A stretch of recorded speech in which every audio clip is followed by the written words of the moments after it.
The advice and opinions expressed by the host of Autism Live and her guests are meant solely as suggestion and should not be in any way construed as child-specific advice. The Center for Autism and Related Disorders advises working with a board-certified behavior analyst who has experience with autism before starting any intensive behavioral intervention. Any choices you make in determining your child's treatment are completely at your own discretion.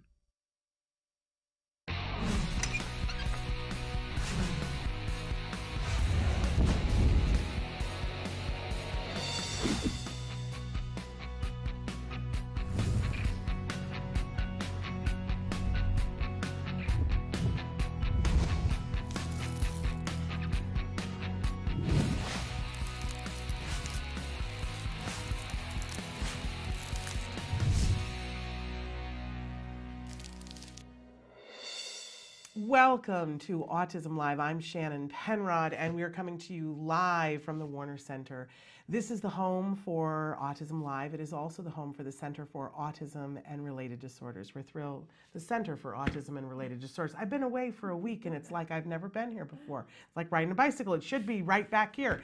In any case, I'm so excited to be here with you guys live, and I'm excited because we do have Dr. Grant-Boucher here with you, and she's going to be answering your questions in just a few moments. So I first want to say that this entire show is meant to be interactive. We want to hear from you. We want to know your thoughts, feelings, concerns, and questions. Samantha is going to show you some of the different ways that you can connect with us and have your questions answered and discussed. And while she does that, I want to remind you that our homepage is autism-live.com. When you go there, there's so many things to do, not the least of which is to write into us using our live feature. If you will put your cursor in the little box that says your questions, all you have to do is type and hit enter. It will show up here on my screen. And in that way, you and I can have a conversation, but ever so much more important, you can have a conversation with our guests that are here with us. And we've got some amazing guests for today's show. The first hour will be Ask Dr. Doreen. Dr. Doreen Grant-Boucher, as I mentioned, is here, and she will be answering your questions live. And I know many of you have written in questions, and I have pages of them, but please be writing them in on all those different ways that Samantha just showed you. After that, in the second hour of the program, it's time for Let's Talk Autism with Shannon and Nancy. Nancy Allspaw Jackson will be here with me live in the studio. Our special guests today, too, we have Vince Redman, who is a licensed marriage and family therapist, and he's going to be talking with us about some of the difficulties that families have written in, talking to us about being able to implement an intensive ABA program. Plus, if you have other questions for him, go ahead and write those in as well, and you can specify, say this is for the LMFT or for Vince, and we'll put those in a separate category. And then we also have the author of this book, Dr. Kathy Marshak, is going to be with us. The book is Life with a Partner or Spouse with Asperger's Syndrome, Going Over the Edge, ? It's a really interesting workbook with helpful tips about how to break down communication gaps and to understand what's happening and to thrive, to really thrive. I'll tell you, I honestly think it's a great relationship book for anyone because communication and perspective taking are issues in any relationship, right? But really interesting book, so we're thrilled to have her on the show. And of course, we have In the News, and we'll be talking about a wide variety of things happening in the news. So having said all of that, I don't want to take up a whole bunch of time because we never get enough time with Dr. Grant-Boucher, so it is time for Ask Dr. Doreen. Dr. Doreen Grant-Boucher is the Dr. Doreen is an expert in autism. Doreen Grant-Boucher. Dr. Grant-Boucher. Dr. Doreen Grant-Boucher. Dr. Doreen Grant-Boucher is a visionary in the field of autism. Now you can ask her questions on Ask Dr. Doreen. Welcome to Ask Dr. Doreen. Dr. Doreen Grant-Boucher is here with us. Thank you. Good morning. I was saying to you when you came in, I said, I haven't seen you in a couple of weeks, and I miss you when I don't see you. You're such a light.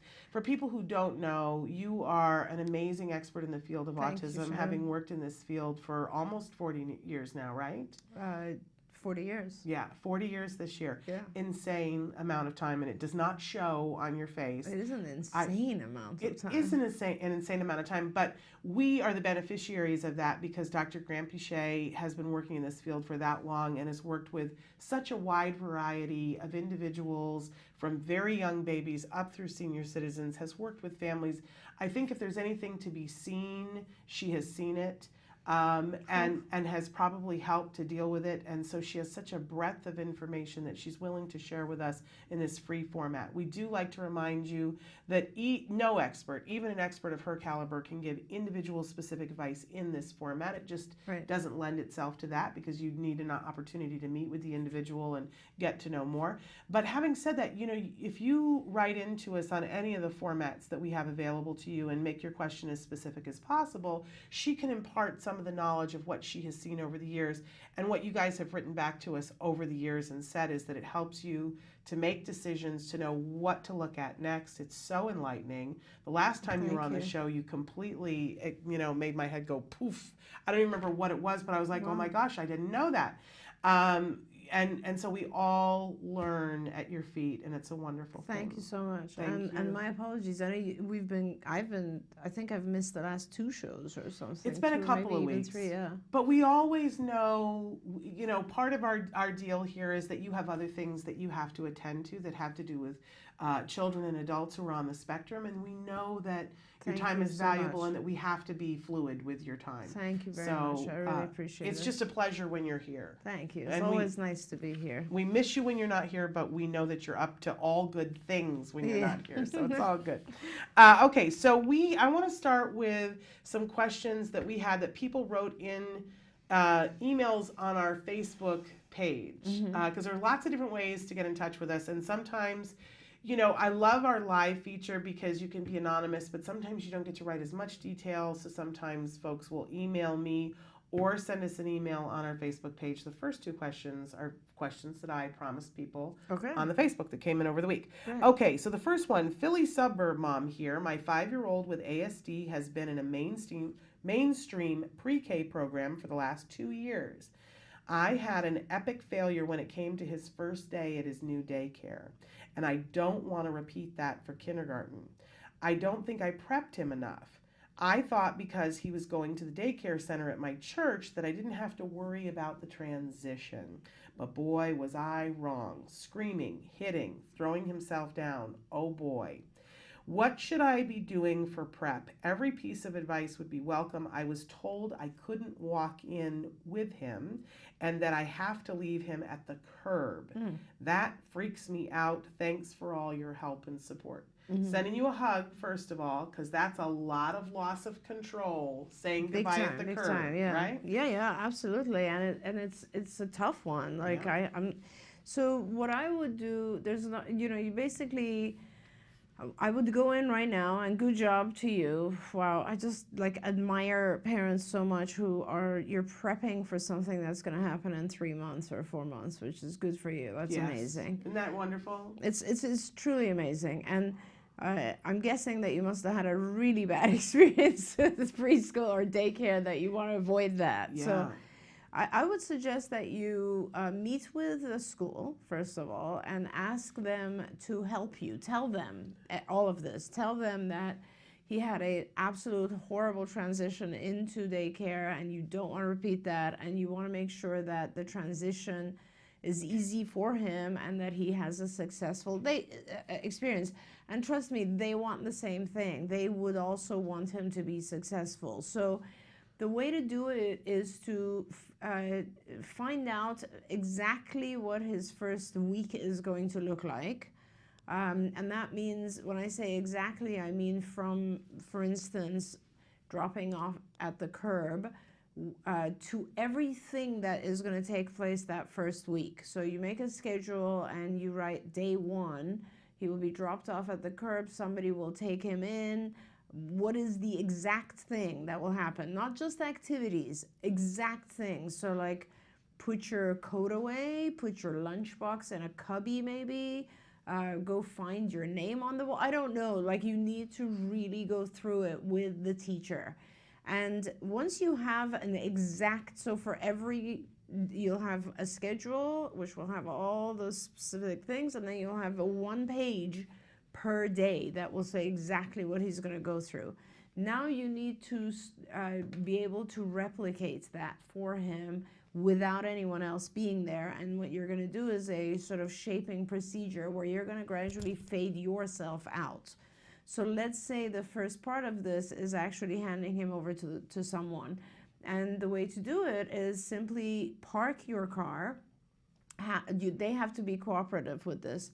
And they come with the person or a person, hopefully the same person who would be naturally taking him, will come, and the first day you will go with them and take him in, and gradually, as you repeat this day after day, every aspect of what you're doing will decrease and every aspect of what they're doing will increase. You're talking about over the summer, Over the summer, right now. Not the first day. Yeah, I'm talking about right now. Yeah. And this is something that's why I'm saying they need to be engaged with this plan. And this will take easily a couple of weeks of practice. So I would take it very seriously, and they should take it very seriously. And you basically are going to turn yourself from being the primary, I'm trying not to use technical language, the primary stimulus or the primary person that he pays attention to being the shadow. So you will gradually, first you'll be in the lead, and then you'll gradually fade yourself out completely, both verbally and physically. So you'll say less and you'll distance yourself more from the whole thing. Ideally by the end of the first week, he can actually get out of the car and walk in, as long as you're standing outside your car and looking at him walking away. Yeah. But all of that has to happen by them gradually taking over. And don't forget, the whole key to ABA is reinforcement. So everything he accomplishes, every step. So for instance, taking someone else's hand, even if he has your hand as well, should get a reinforcer. And that could be a smaller thing like, good job, wonderful, that's awesome. And as he becomes more independent of you and more relating to them, he should get actual food reinforcer if possible. So in other words, when he goes inside, let's say the first time he's able to let go of your hand and actually go inside his classroom, he should absolutely get a lollipop or something that is very rewarding from them. They should be the people who deliver the reinforcers. And if he has things that he particularly loves, like let's say an iPad, or how old is he? He's 4, I think, 5. If he has like an iPad or music or things that he likes, make sure that they are present for him in the classroom. Make sure that you share some of this stuff with the teachers in terms of how to make the classroom a positive experience for him. The biggest thing is for them to realize that he can pretty much do anything. He just needs transition, he needs clear instructions, short instructions, he needs modeling, he needs a lot of reinforcers for everything that takes place. And they need to understand that if it's a big failure if they let him fail. They need to prompt him and reward him a lot in the beginning, and then so that he never fails, so that he's always successful. And gradually they can reduce their prompting and their modeling of things, and gradually they can reduce the reinforcers.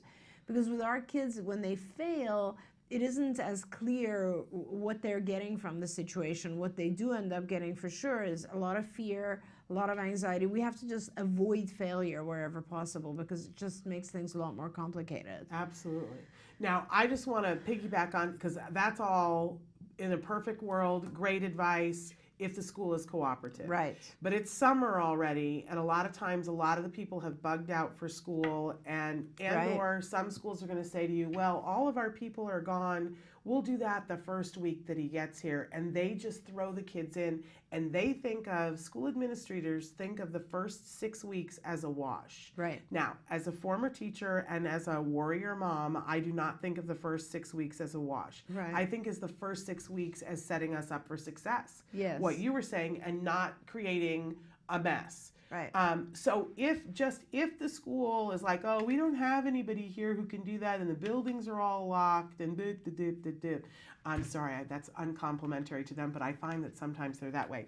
But anyway, if they say that to you, then just know that there are other ways that you can work it. They're probably having summer school there. Find out when they are and say, well, can I just walk him in the gate practice so that you can do it then? Yep. Also, call and find whoever is your case manager at school, whether it's the school psychologist or sometimes it's an RSP, and get them on board and say, look, I know my kid and this is what we have to do to make this happen. Right. And document all of it so Yep. that you're keeping a record of it. An email is okay to do that. But even if you have a conversation with them, you send the email afterwards, as per our conversation today, when you said this and I said that, so it's all documented.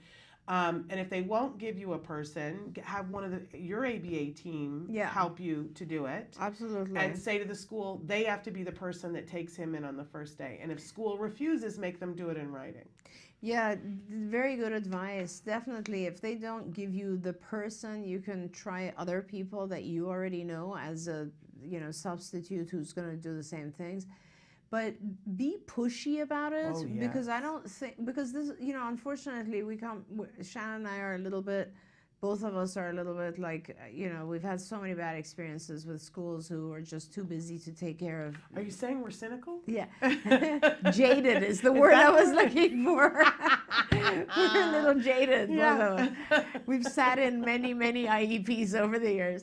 But what I would suggest is, because what happens in schools is they will not help you in the beginning, and then when the child fails, they will blame you, which is ridiculous, So it's like, I told you guys, that's why Shannon is saying, please document everything.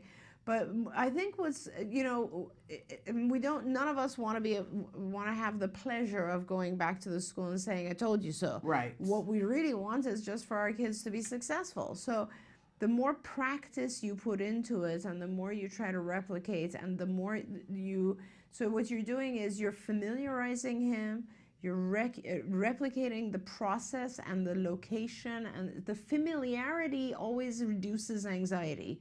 So if he knows the classroom better than any other kid, if he knows the bathrooms, if he knows the procedures, the schedule, if he knows the material, everything, if he has familiarity, he's going to have less anxiety. If he's walked that path 50 times, he's going to have less anxiety, no question about it. All that. And then also make sure they reinforce him. And he should be okay if you do all of those things, with or without them. Obviously, with them, it would be much better, with or without them. And the last thing I want to say is be pushy about it. If they are open, make sure they're paying attention to you. Be pushy about it. Oh, yeah, there's nothing like being pushy. And they will eventually see it your way when your kid succeeds, and that will help other kids along the way. Absolutely. Just even on the reinforcement thing, one of the things that we did for Jem, we made Disney dollars. There you go. We took little fake dollars. Absolutely. And we had mommy money and daddy dollars that were Disney dollars. And so they were Disney dollars, and they had a picture of daddy, so that was a daddy dollar, or mommy and a mommy money. And we printed them in different rainbow colors and gave them to them. Awesome. They would give him $1 for anything, so that it didn't cost them anything. Our kid wasn't good on sugar, so we couldn't give him a sugar thing. But he knew when he got a certain number of those that we would go to Disneyland. Yeah, and exactly. that he could trade those in. Exactly. And he learned how to counting his Disney dollars. So that reinforcement thing, but it has to be something that works for him. Yes. And whether he's capable of a token system like this, or he's not, and you just want to give him a reinforcer every time. It doesn't matter, or sticky faces, or whatever, stickers on his hand, or just keep a book, whatever. You definitely need a reinforcer system in there. Absolutely. Now, before we go to break, a really quick Facebook question that came in. Jessica wants to know, do you have a probiotic that you would recommend? Yeah, so my favorite probiotic is VSL3. Okay. And it's very, you have to order it online, VSL3. And it is expensive, but I think it is, I want to say 450 billion cells. So they come in little packets like this. It is amazing stuff. We did like 6 months of gem on that. I don't know why we then switched. I also like the ones at Claire Labs and at Kirkman Labs. There's nothing as strong as VSL3. Okay, That's the strongest on the market. So if you have a very young child, then you need to give half dose initially, because it's for people with celiac and Crohn's and so on. Thank you for putting that out there for all of us. That's back on my radar. We're going to take a short break, and then we're going to come back with the other question that came in about tooth grinding, and then we'll be looking at more questions that you guys are sending in. So stick with us.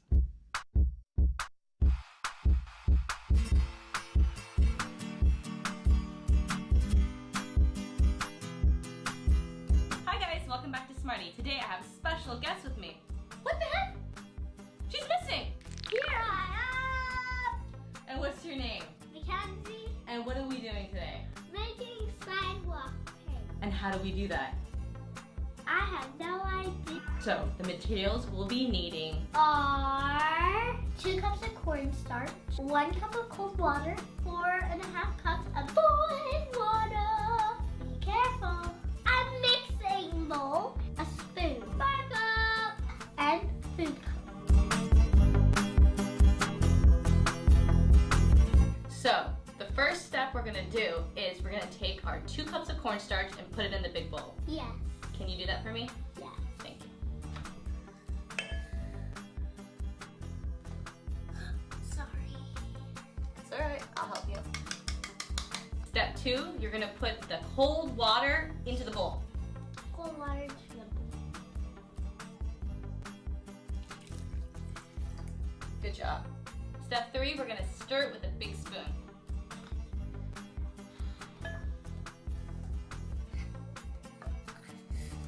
job. You're gonna keep stirring it until it's all the way mixed together. So the next step is adding the boiling water. That's a little dangerous for her, so I'll be doing it myself, 1 cup at a time, stirring it together. You gonna keep an eye on me? Yes.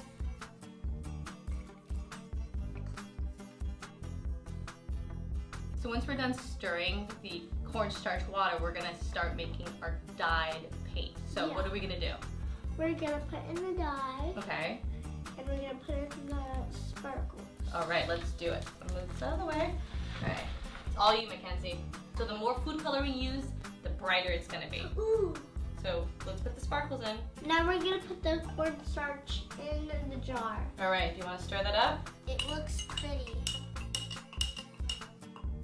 We're gonna make a few more colors, and we're gonna go paint on the side. See all the colors in the sky tonight. Are you excited? Yeah. All right, let's do it. Love is the truest state of mind. Now can you see me? Can you see me? Can you see me flying by your side? Welcome back to Autism Live and to Ask Dr. Doreen. We're here with Dr. Doreen Grandpichet, and she's answering your questions. I'm going next to a question that we had that came in on our Facebook page via email. And the person writes in, "Hi, I'm hoping you guys talk about tooth grinding, strategies to fix that bad habit, nose humming as a way of stimming as well. My son is 4 with level 2 autism, and teeth grinding and nose humming are his bad habits." Now, I had written back to her and said we would try to cover it. She said, just to add that my son grinds his teeth mostly during ABA therapy and sometimes while watching TV or reading his books. And the nose humming is super loud when he is near 2 adults talking, or he does it when he's reading his books. Thank you. The nose humming is loud when he cannot sleep also. The scary part is I was looking back and posting this is that most of this conversation for both of us was at like 1 o'clock and 2 o'clock in the morning. Both of us need a sleep adjustment. Honestly. This mom and I was like, oh, we are not sleeping. Honestly. So, honestly. Sometimes yeah. are you the same as I am, Shannon? Where like it's, I don't know. It's just I don't get any alone time. Oh yeah. So therefore, even if it's midnight, I don't want to sleep. Right. Because it's my only alone time. And I'm Yes. like, it's midnight. I should go to sleep. But no, I want to read this. I want to do that. It's crazy. And is it just me? It feels like that kind of alone time at night, it is like this pile of riches that is only for young people. That's how I look at it. I'm like, I can remember when I was 27 and it was like, it's midnight. I've got hours of things Yeah. I can do now. It's so true. And you just don't get that. Yeah, well, I'm about to get that. Are you? Because, well, my youngest just graduated high school, right? So, Yes. like, they're all... Nikki's going to be off to UCLA, so you're gonna and have- Sonny's going to be at Chapman. It's going to Charlie's be gonna 8 be o'clock here at for- night and you're going to have free time. Charlie's going to be around for one more year, but yeah. That's not going to feel good either, though. I know. Oh, okay. In any case, let's Anyway. talk about teeth grinding. We digress. All right, so there's two behaviors that you're mentioning, but they're happening in several different settings, so they very likely have different functions. So a behavior can have multiple functions. Now, the first thing that comes to I have lots to tell you, but the first thing, well, several things. Not to be like, I don't want to start by correcting anyone, but there's always two ratings in autism. No one is a level 2. A level 2, the number level 2, which basically also shouldn't be, it has to do with either the social communication or the repetitive self-stimulatory behaviors. So everybody has two numbers. But you see clearly that all of our viewers write in and say only one number. Yeah, and I think that that's happening because the doctors are aren't wrong. telling them. Also they're just saying possible. 2 as if maybe it's 2 in both, or not bothering to tell them. I don't think Yeah. the doctors are informing them. Or knowing how to do it correctly, Well, there's which that is also too. very possible. So basically, you could be a 2-1, a 2-3, a 1-2, a 1-1, a 1-3. Like, it's always two numbers. So I will make the assumption that your child is mid-functioning across the board. Anyway, having said that, several things. So teeth grinding during ABA. Don't tell the ABA therapist not to accept his response if he's teeth grinding, and he has to repeat it without teeth grinding first. While watching TV or reading his books, turn off the TV and take away his books when he teeth grinds. Okay, so he learns that he can only watch TV if he's not teeth grinding. Humming during nose humming, which is super loud when two adults are, just stop, look at him, and tell him to stop humming. When you're with him and he does these, just tell him to stop. Remind him to stop. When he's reading a book and if he's humming or doing anything else, you need to just be there and take the book away, wait, when he's finished, give it back, and so on and so forth. The nose humming being loud when he can't sleep made me think maybe he's doing it as a meditative type of thing where, so what initially comes to mind is that, not the teeth grinding. The teeth grinding becomes a pretty bad habit, as you said, and it just grows, and it's something that kids do, and sometimes it's for the purposes of just grinding their teeth. Sometimes it becomes something that they do because when you move your jaw around, your hearing changes. And so for me, it might also, again, go back to the hearing, which is the same as the nose humming, by the way. He's definitely doing stuff in order to alter his own hearing. No question. So this would be a child who, and this is like, I've had a lot of kids, older kids, recovered kids tell me things like, I used to, the sound of humming was very calming. The sound of, things in the background like air conditioner, etc., was very, very loud. I could hear it much more than I could hear conversational sounds, that sort of thing. So keep in mind that our kids generally have very different, frequencies that they hear better than we do. So what I would suggest for him is during sleep, sound machines, and also Spotify, even if you have access to, let's say, Pandora or Spotify or one of these radio things, they all have meditation sounds. And one of the meditation sounds is a horror sound that's awful for me. Like, I can't even imagine that anyone would meditate. It's like this vibrating chime. Right. Do you know which Oh, one's I like, do know. and it Yeah. goes up? that might actually be something he likes because it sounds like nose humming. It sounds like that, right? Yeah. And he might actually like that. So if you replace his own sound humming, nose humming with some sort of meditation sound, it probably will be calming for him. And also, a tool that you might want to give him, which might help him overall, is noise canceling headphones.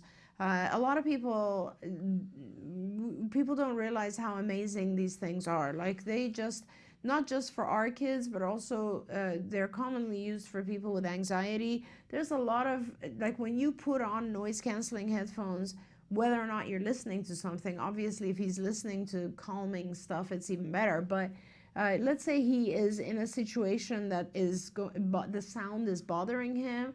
It isn't that odd to pull out your noise canceling headphones, put them on, and just do your own thing for a few minutes. Make sure that it's not like all day long, so he's isolating himself from everyone, but absolutely is totally fine for him to learn to use those in situations where he needs to either kind of centralize himself, calm himself, or in situations where the environment sounds are bothering him. Yeah, I've learned so much now that, my son was diagnosed with autism, about sensory processing and the ears. Yeah. And it has made me get to know myself better, because I'm somebody who cannot, I thought everybody was this way, but I can't turn down the sound on one thing in a room versus the other. I hear from other people that they can. So, Right. And it causes me anxiety. If So in other words, if there's a radio and people talking, you're both. I'm like, because we'll be in the room where we watch TV in our house, and my husband or son will come in with their phone going, and then the other one will stand behind me and talk, and I turn the TV off now. Yeah. Because I know if I don't, my anxiety level. Yeah. And I will now, but always before I would just be like, "What's happening?" Because I couldn't realize what was happening. So I think it's got to be really hard for our kids who can't communicate it. Absolutely. I didn't know it for probably 50 years. I didn't know that was what was going on Shannon, with me. that is so amazing that you observe those types of things, because we don't realize we get angry. We get anxious, we get angry, right? So the same kind of stuff happens to our kids. Yes. 24/7, I think. Yeah. And they can't figure out that, the noise input is too much. Yeah. And by the way, it's not just sound input for them. A lot of times it's also visual input. Lights and sometimes it's visual and sound and tactile. They also feel like their skin is crawling. So I think a lot of the stuff that happens with our kids really has to do with their sensory input issues, and this sounds like one of those. And to be able to dial down one of them with the noise canceling headphones, and one of the most freeing things that I think you've said on the show is that when you give your child headphones around the neck, they look like every other kid. They do. There's nothing socially odd about them. acceptable. Absolutely. I mean, there was a whole phase where people were walking around with those headphones. Everyone in high school had one, right? Yeah. And so I think it's a very socially acceptable thing. There are other socially acceptable things that help our kids too, in terms of just shutting out the world a little bit. And I think sometimes our kids need those things. Absolutely. Absolutely. Okay, so try those things and let us know if that helps you at all. Josie wrote in on Facebook and said, "Wish this live stream was around when my daughter was in school." Josie, I wish it was too. And let me just tell you that, one of the reasons why this all happened was for conversations about what we both wish there were available for people. Because I always saw conferences that you could go to and hear these experts talk, and I couldn't get to the conferences. Right. How could I afford to go to the conference? Who was going to watch my kid? Where was my kid going to be? Yeah. I would get mad when I would see something about a conference. I would think, who are the people who can go to these things? So I'm glad that you're here and that you found us now, and hopefully we can help you with something now. Jessica wants to know, what do you recommend for my son waking in the middle of the night to find me? Every night he wakes up randomly to find me and goes right back to sleep. How do we get him to sleep in his bed throughout the night? So, basically, So he just comes and finds and then goes back and to then bed? goes back to sleep, Right. which is so much better than a lot of the kids who find mom and then are like, hey, now let's have a discussion. Yeah. So I was about to give you a whole bunch of options. I was about to tell you, like, we've done sleep training where we will actually not let the child out of the room, right? And then that's kind of traumatic in some ways at first for the child, but then they actually fall asleep and they're fine. We've done sleep training where the parent will fade themselves out of the room so that gradually the child realizes the parent is fine and safe. But you know what? I just suddenly realized the easiest way to deal with this is just get, I think you just need 2 laptops, actually. You just need a computer and a laptop. You don't even need, put yourself on FaceTime so that he can see you overnight. That's it. Wow. Yeah. Or what so about a he baby knows monitor you where are. he Yeah, has I was going to say the new baby monitors that give you the visual. video. Just give him a visual of where you are. Gradually, he won't care after a while. There you go. He just needs to, I'm guessing that he just needs to know you're there and he feels safe with that. And if that's the case, just give him, I come up with the FaceTime thing because that's what my son does. Like my son and his girlfriend who lives in England, we were just talking about, they never shut off their laptops, right? They have it on FaceTime the whole time. Wow. And it costs nothing. Right. And so it's just on. And so one of them sleeps. So the lights are off, but if they should wake up, they can, like, if she wakes up in England, she'll look and Sonny's doing his thing or whatever it is. How sweet. And they check in. Yeah, it's almost like living together. It's very interesting, like what you're capable of doing nowadays. Yeah. It's very different. So that's what I would suggest is just give him contact, give him access. I don't know if you're someone who travels or something. I remember when I traveled, my kids were much younger and they had a lot of anxiety around me traveling. Sure. And I did a whole bunch of different types of things. Like, I've told you this, right? I would, like, if I was gone, this is for people who travel maybe, or if your child has this level of anxiety. If I was gone for like 3 days, and they were too young to understand, I'll be back on Thursday, you know? Right. So I would go to 99-cent store and buy 1 item for each child for each night. Right. So that they knew, so that my being gone was associated with toys. Right. Which was a good thing. And also I would hang a bag, and this was like Monday night's bag, this was Tuesday night, and this was Wednesday night, and they would see it progressively getting less. Right. And then, of course, after the last bag, I was back. A visual and meaningful reinforcing way of understanding the passage of time. Right. Amazing. So those types of things help. But The that sounds bedtime like thing is hard. anxiety. I found the bedtime pass, and we've done a bunch of videos on the bedtime pass. We even have somewhere on our Facebook site, we have a thing that you can print out and cut out, a template that you can make a bedtime pass.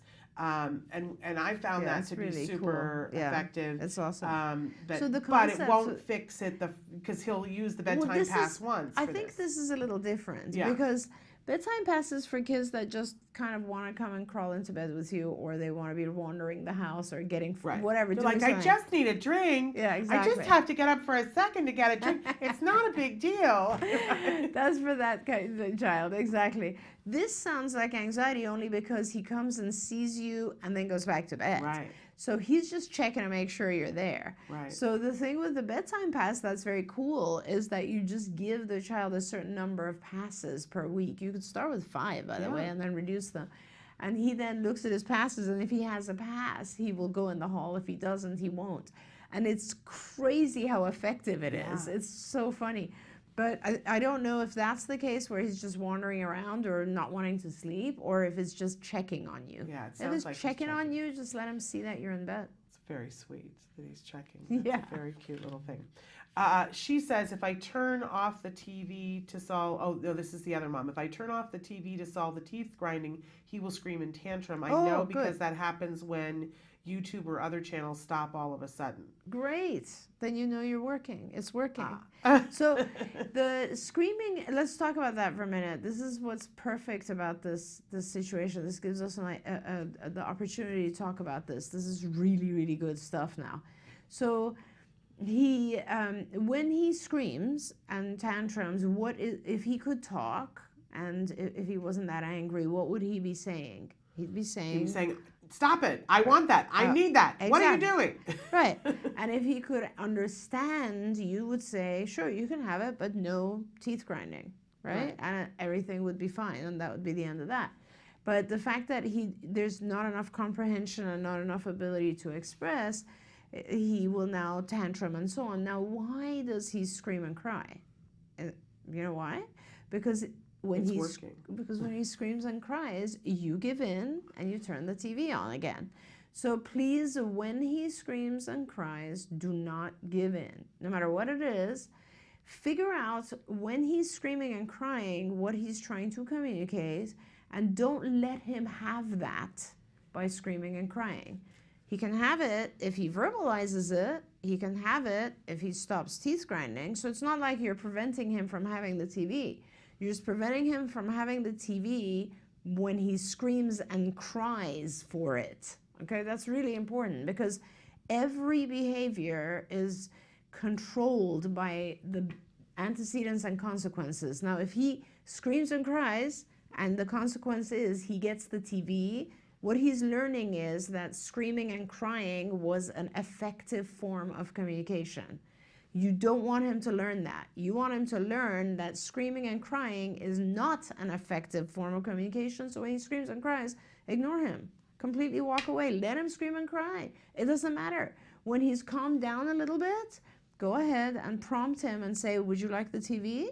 Why don't you ask for it? Say TV. And then he says TV, and give him the TV. If he starts to teeth grind again, shut it off again and say no teeth grinding, and show him so he starts to understand. Yeah. Don't let his behavior, his challenging behavior, scare you, though. I think because we tend to be so verbal, we think they're not going to get it. And one of the things that changed my mind about everything was when we first started therapy, and they weren't doing a whole lot because they were working on compliance, but Peter Farrig, who you know I love dearly, would come to my house, and the first thing that he would do is he would sit and tear paper swords for the first few minutes, 2 of them, because my kid was into pirates. They had done the whole assessment thing and found out that he was pirate obsessed, loved Peter Pan. And so Peter would tear these 2 paper swords so that nobody would get a paper cut. Right? You couldn't just cut them. He would have to hand tear them. And then he would take a sword, and Jem would take a sword, and they would fight for a few minutes, and then Peter would freeze. And Peter would wait until Jem's eyes would cross his. And when his eyes crossed his, it was like turning on the toy. And Peter would fight, and Jem would be like, what's happening? I love it. I have this big, fabulous genie in my house that's playing swords with me. And then Peter would freeze. And he would wait until Jem's eyes crossed his. He was teaching him eye contact in the most natural way that there is. It's amazing. And I remember in the beginning thinking, he's never going to get that, but he did. Yeah. He figured out, oh, that's what turns on this toy, is if I make eye contact. And it built rapport between them.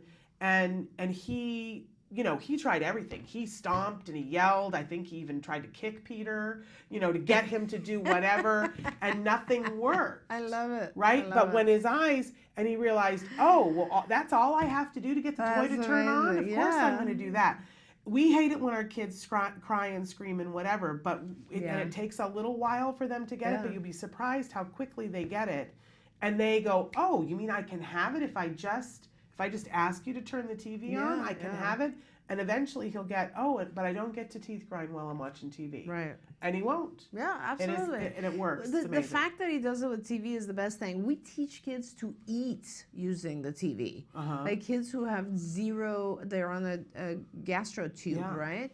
So we will actually give 1 bite. We will, as long as the child's eating, we will keep the TV on. Right. As soon as they stop eating, we'll turn the TV off. Yeah. So using the TV is a very good thing because you can turn it on and off. That's a very good motivator. There's an episode of The A Word that's just exactly that. I love it because the dad, they explain the whole thing to him.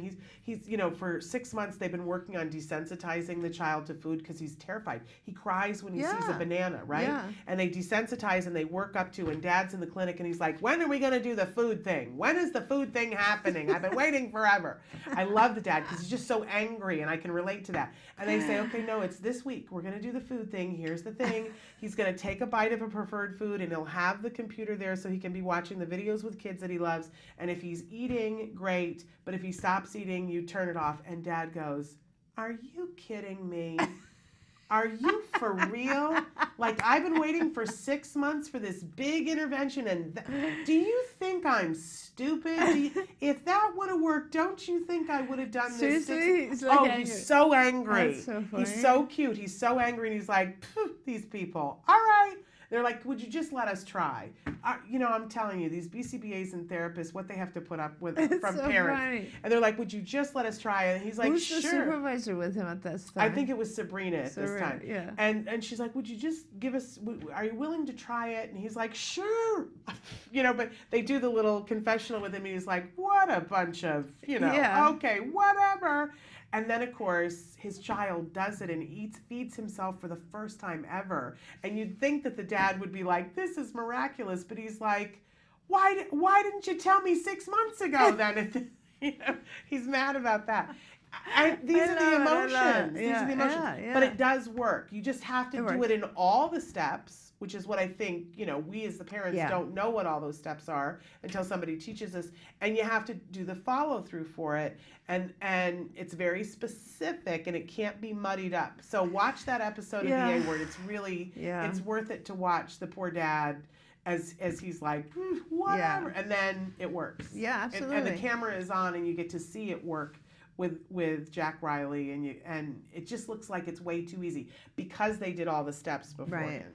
The thing also, though, Shannon, is that when it's our own child, and of course, and also when you're in it, the emotional aspect of hearing a child scream for hours, and then make it your own child scream for hours is just so draining. So that's where you have to just, that's why I say walk away. Try to be, of course, you're always watching your child, but try to distance yourself, because it's so emotionally draining on the parent when the child is just screaming, tantruming, crying, etc., which is, by the way, the reason we turn the TV on. See, I don't want to get too behavior analytic about it, but everything is because of how the consequence. He is crying because he knows that when he cries and screams, you're going to turn the TV on. Now, let's look at you for a minute. You turn the TV on because you are escaping his crying. Yeah.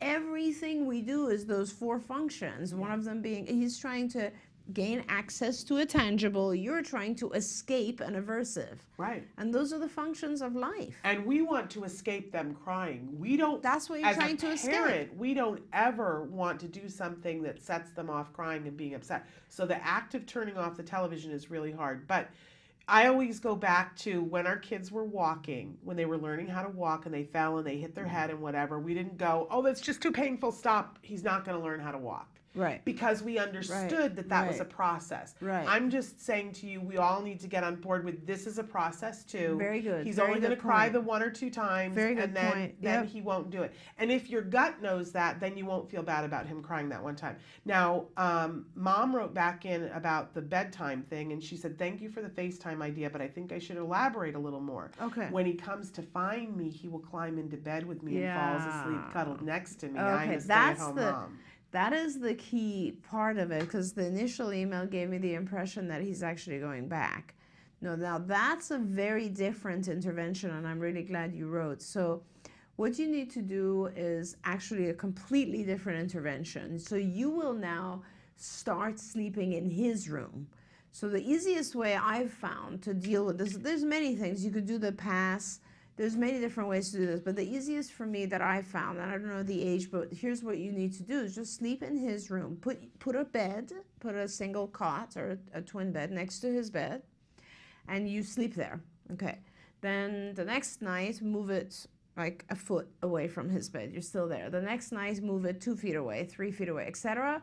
And everything is fine, and then you will gradually get to the point where you're sleeping in the hallway. And then you will gradually get to the point where you're sleeping down the hallway. Now, what's very important is as soon as you're outside of the room, make sure that he has some sort of visibility to you being in the hallway. That's when it would be helpful to have a baby monitor or something so he knows. And if he should come out, do not let him sleep in your bed. You take him back, put him in his bed. Don't talk to him. Just take him back and he stays in his room. And then you very gradually shape yourself out until you're in your bed. But this way you kind of avoid the whole concept of having to fight it through. The biggest thing is, again, let's analyze this behavior here. He is trying to gain access. The reason he comes and sleeps in your bed is that it's become a habit, but basically he's gaining access to a tangible, and that tangible is you, is the comfort of being with mom in bed. He's avoiding being alone, which is fear. So he's trying to just get himself to a more comfortable place. Now, what you want to avoid that. So that means you don't want him to learn to come out and sleep with you, which means stop letting him sleep with you. Instead, what you need to do is make his room very, very cozy, comfortable, a place that gives him comfort. Read with him in his room, play with him in his room, put pictures of yourself in his room. Give him the ability to play music in his room, his favorite toys, stuffed animals, things that generally associate with comfort. Even maybe take a stuffed animal, put your perfume on it, leave it in his room, that sort of stuff, so that he starts to associate his room with security. And this is really important, guys. Sometimes we avoid dealing. This is like a lot of times we avoid because we're like, oh, he's only 3. And plus, it's a lot of work to get a cot and put it next to the bed. And we go, oh, surely there's got to be a kinder, gentler, easier way on me. Yeah. I like my bed. I don't want to have to do that. But we postpone, and the month it would take to do that then becomes 6 years of us battling every night.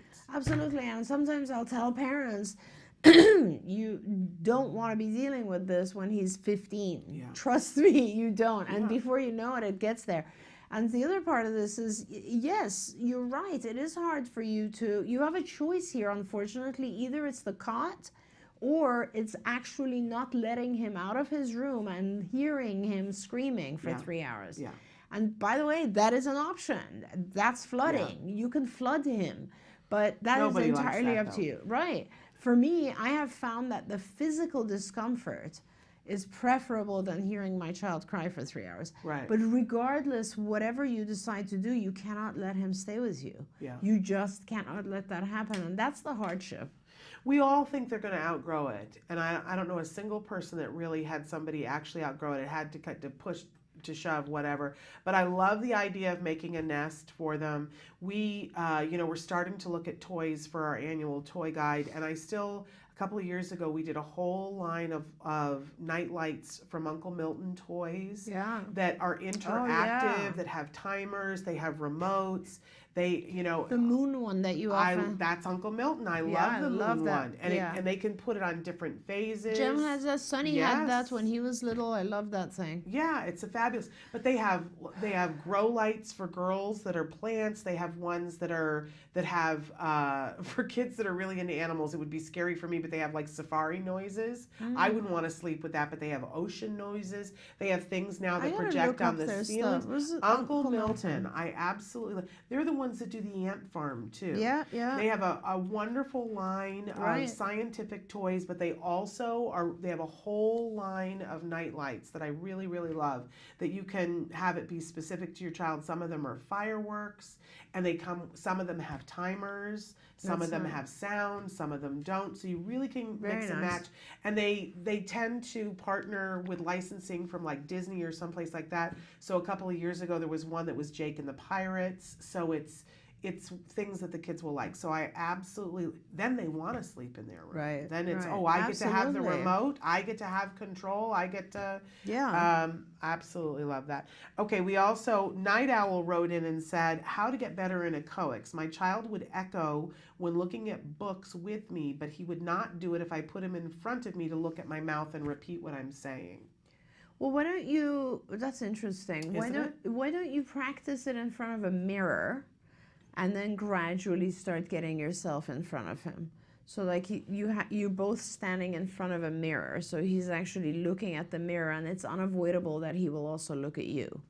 and then start to actually get in front of him. But that's very interesting and unusual. There's that doctor that we had on the show who's from England who talks about how some kids with autism, what they see in a face is vastly different than what we see. Oh, there's no question. And Absolutely. that, you know, we always want people to look at eyes and mouth, and for them, they're like they might be seeing something vastly different than what we see. It may not be gratifying to them. Well, it's definitely not, and it's not just not gratifying, but what we've learned is that it's very confusing because of the different number of expressions and the different movements that express those expressions, right? Like this and like all the different things we do with parts of our face. But in addition to that, another thing is that with kids with autism, it seems like sometimes their senses conflict with each other. So if they're listening, it's hard for them to visually pay attention. Yeah. And if they're visually paying attention, it's hard for them to listen.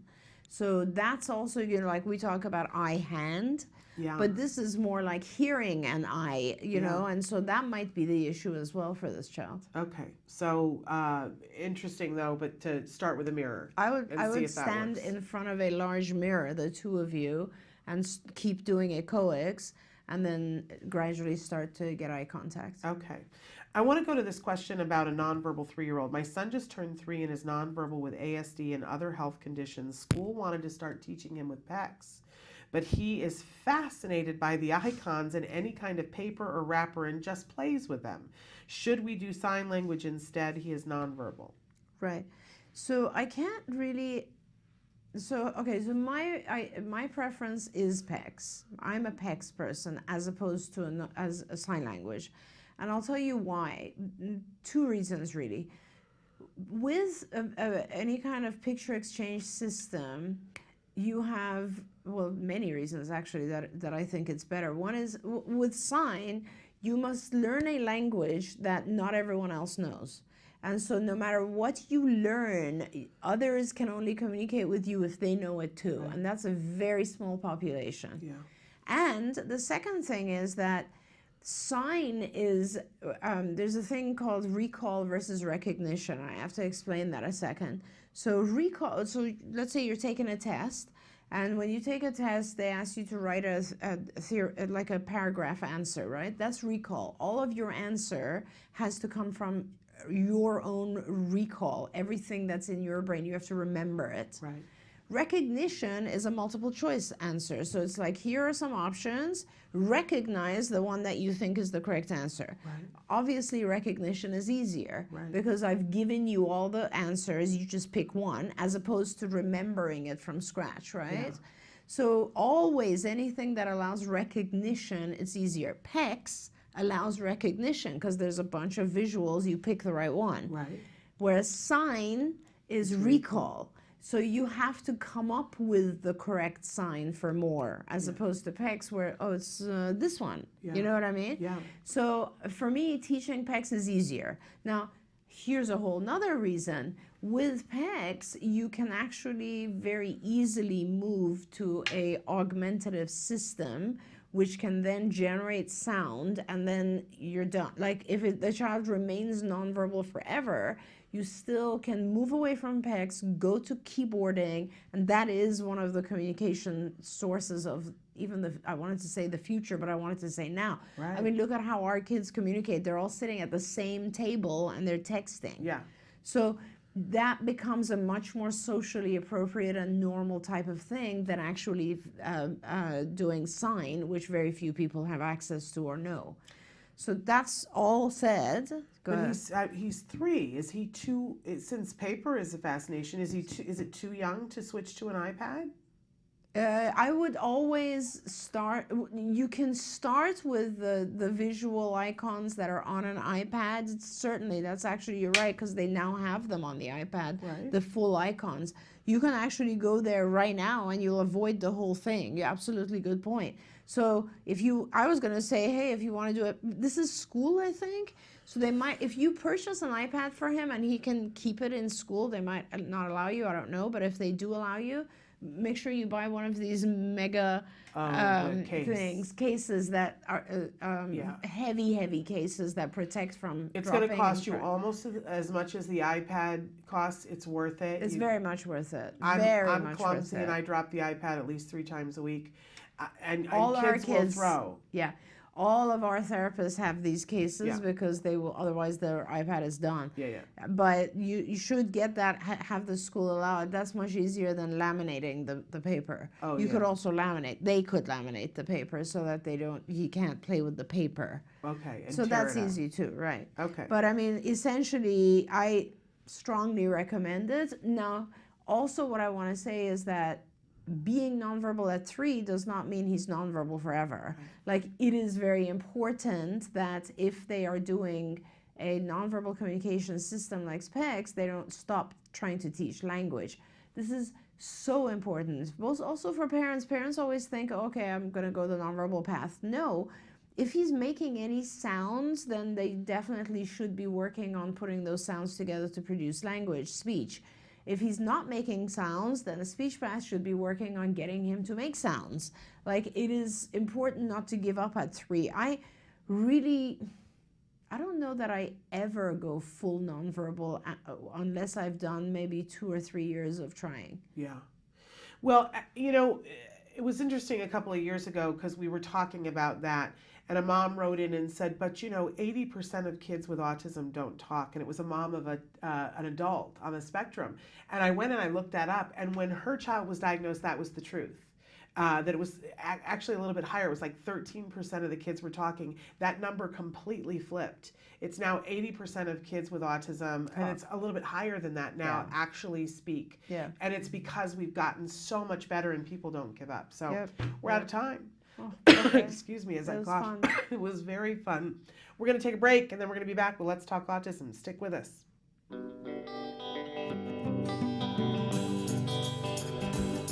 I know a cute little blue-eyed boy, and his name is Jack. Jack Riley. He got a big, warm, blue-eyed soul that makes your heart beat fast. Exciting. I sing Jack, Jack, Jack is my buddy. Jack, Jack, Jack is my buddy.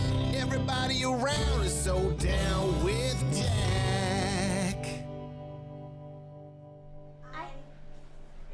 I think Suzanne has her camera to take a picture of me. That's true. What are you doing today? I'm going to the park. And what are we going to do at the park? Say hi to 5 kids. Cool. Let's do it, Jack. I think there are a lot of kids out here. Hi. Jessica, Jack Riley, and Dad are at the park again to give Jack Riley an opportunity to socialize with peers. Here, unlike at school, Jessica can observe to see how he's doing and prompt him when necessary. Their goal today is to say hi to 6 kids and have them get used to using several different phrases to initiate conversation. As they go on more outings, Jessica will prompt him less and the conversations will become more natural. You want to come play with me, guys? What's your view? I'm building a tower.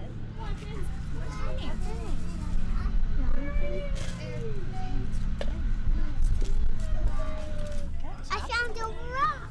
I used to be terrified to come to a park. How old is he now? He's 4. He's 4. Since December. Yeah, we had issues and doubts with him at some point. Yeah, it's a big video. Yeah. It's the best thing that happened for us, though, because then you go get the services that you need as opposed to just waiting for him to get. So he got, he's had 2 years of fantastic help. And now he's talking and talking and conversations. Now he won't shut up. Okay, go to sleep. Daddy, but wait. All right, thanks very much. My name's Mike. My name's Ronnie. Ronnie, nice to meet you. Today was a great day at the park. For me, too. I met some nice people. I don't think anyone there, aside from the camera, thought there was anything different about my son. No, what made today so good? Just he was playing with other kids. He was engaging. I didn't think about the A word, autism, the whole time. I was just thinking, there's my kid playing with other kids. That's a lie. I always think about it, I guess, but I don't know. He was calm. He was having fun. I've seen the last 2 days. I've seen joy on his face for extended periods of time. I don't know. He's making progress, man.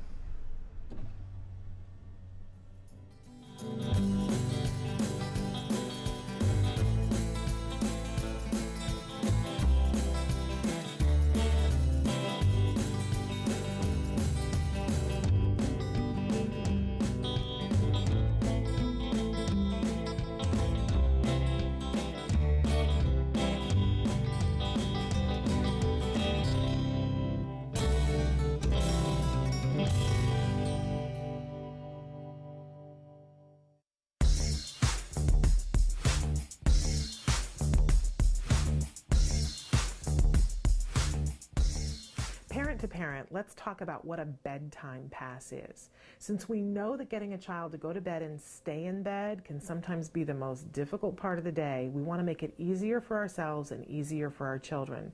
Having a bedtime pass sets limits that children can understand at whatever level they're at. It's a visual representation of what's going to happen.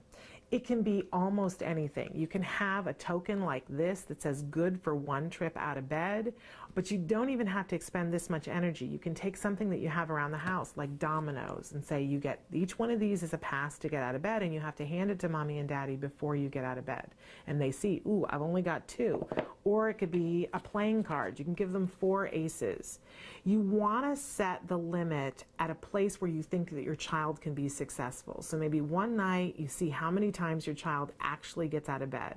And if it's 6 times, give them 6 cards and say, this is how many times you can get out of bed. And after that, you can't get out of bed anymore. Make sure there's a reward for coming in under the amount that they are given.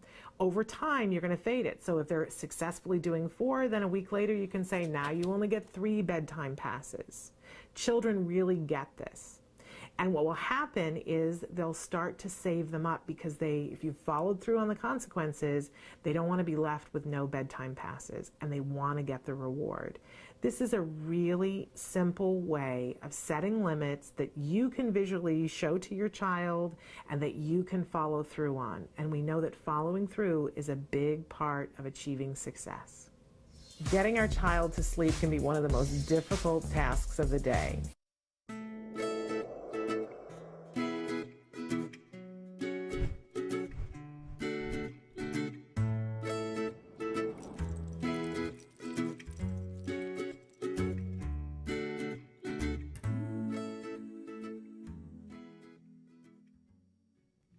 Good morning and welcome to Let's Talk Autism with Shannon and Nancy. I'm Nancy Allspot Jackson. I'm Shannon Penrod. I'm thrilled to be here. Thrilled to be here. I've got a little bit of a cold, so I've got a little bit of a cough drop going on here, and I apologize, but that's what it takes to be moving forward. That's right. Nancy and I are thrilled to be here this morning. We've got 2 amazing guests. We've got Vince Redmond, who's on the line with us right now, and we're going to go to in just a second. We also, later in the hour, have Dr. Kathy Marthshak, who is the author of the book Life with a Partner or Spouse with Asperger's Syndrome, and subtitled Going Over the Edge ? So we're going to talk about really interesting book. Didn't you? I think it's a great book for any relationship, not just. I agree.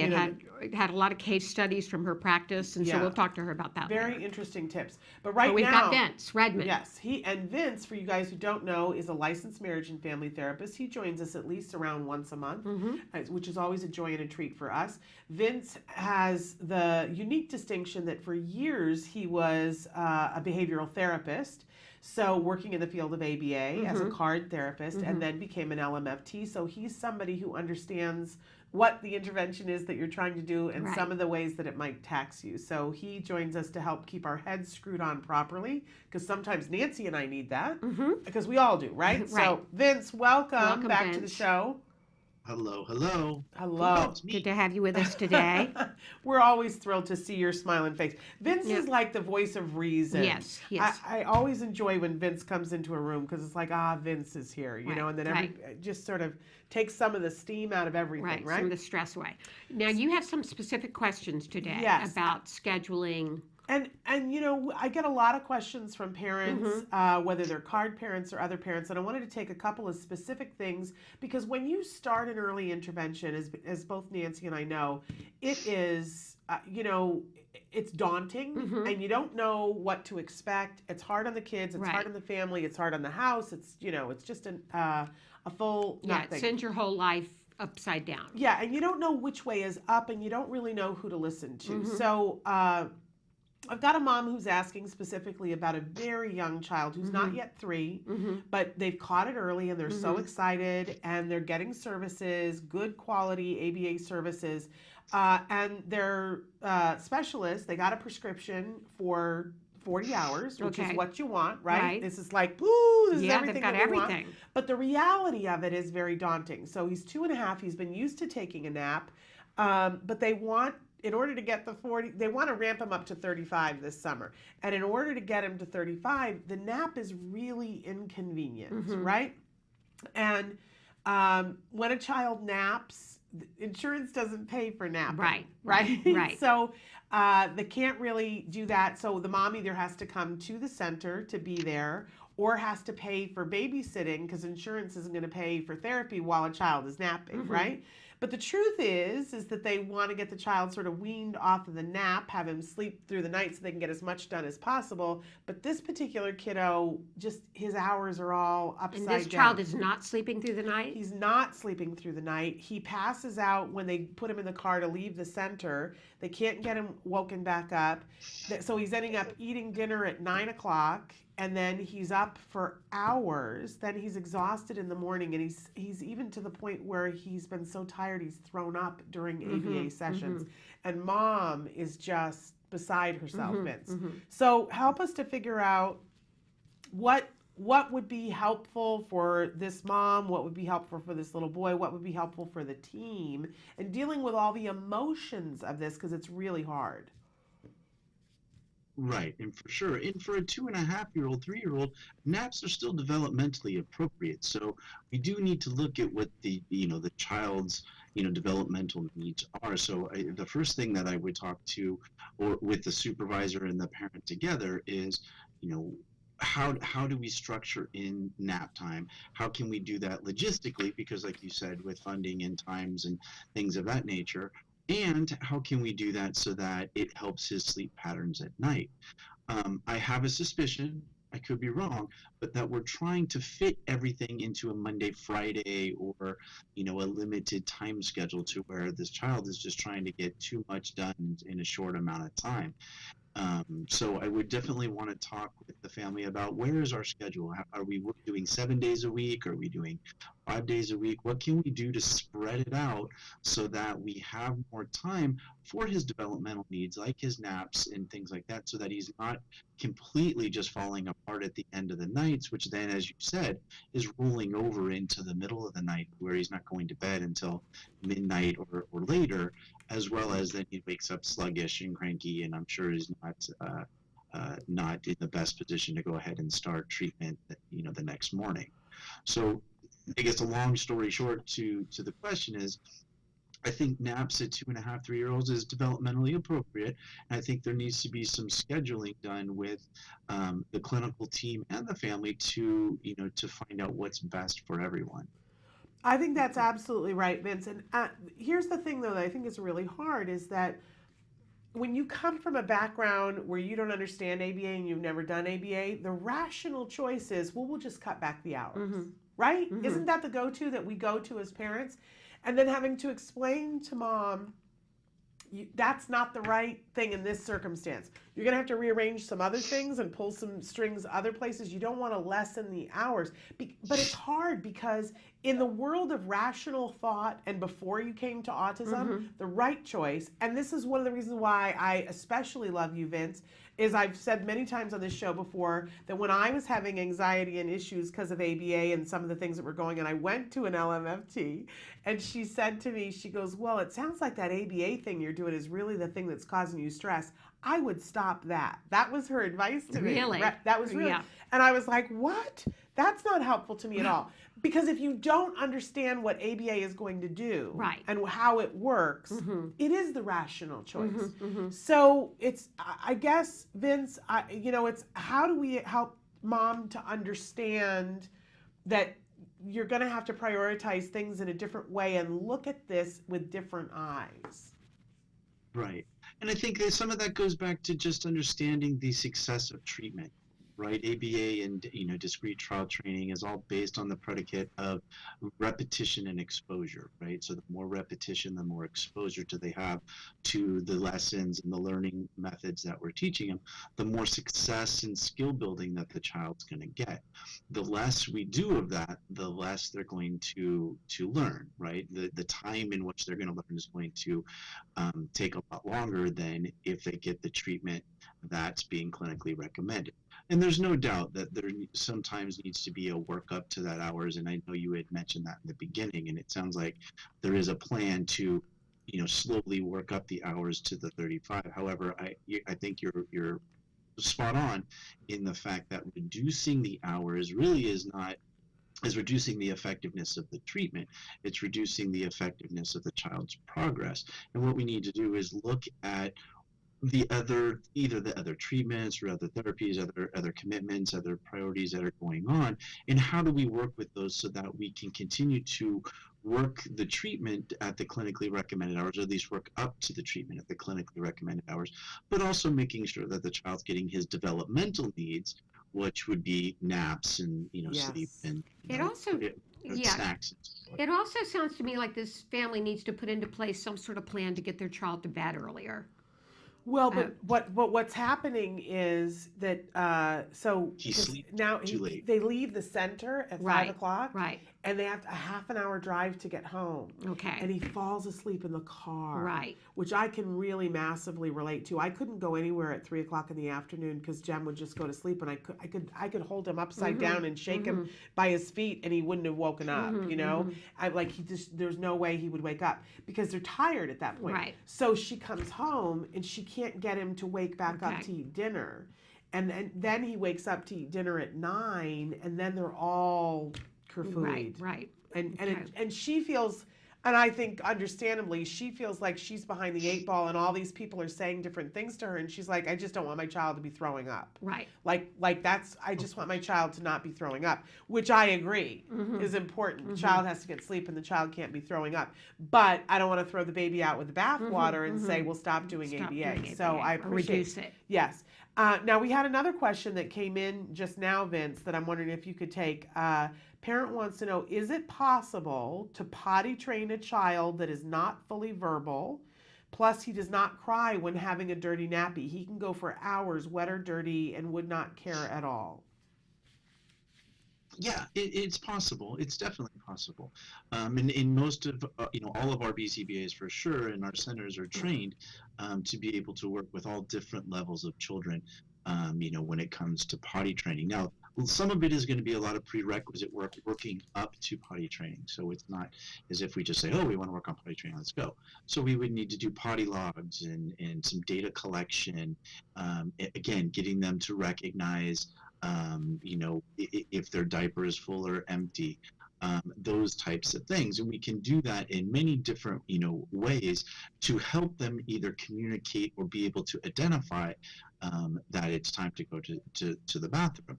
And then using reinforcements and different reinforcement procedures, we can continue to reinforce them for successes as they go ahead and void on the toilet. But that could be a very long process, but it's definitely a process that the centers can work on. I find that one of the things that's most interesting about the autism community, because anytime there's an issue with a kiddo, there's also, as you know so well, Vince, there's also an issue of anxiety on the parents' part, right? Because aren't we always anxious? Well, my kid's not going to be able to do that. Yeah, of course. Some kids can do it, but my kid isn't going to be able to do that. And I love being in a room with behavior analysts and talking about potty training when there's a room of parents. Like, I would love to just have 40 behavior analysts line one side of a room and the parents on the other side of the room, and just have them watch each other's faces and bring up and say to the parents, do you think that your child will be able to be potty trained? And see the look on the parents' faces, and then say to the behavior analyst, do you think that you can potty train their child? Because parents don't know, Vince, that you guys have cracked the code on this. Behavior analysts have such confidence around potty training. They're like, oh yeah, no, that's not going to be a problem. It's just we're going to do this steps, and sometimes it takes this many days and weeks, and sometimes it takes this many, but it's just a series of steps, and this is how we do it. We've cracked the code on it. We figured it out, and we can potty train pretty much anybody if there's not a medical issue. And the parents, we all go, really? You can, like, wait a second, because my child has an issue with this, and the behavior analysts are like, yeah, no, we got that. We totally have that. And it's something that I like to spread to parents, because it's one of the big first hurdles in those first early years, that, because, you know, no daycare center will take your child. Right. No nursery school. You can't go to kindergarten in a diaper.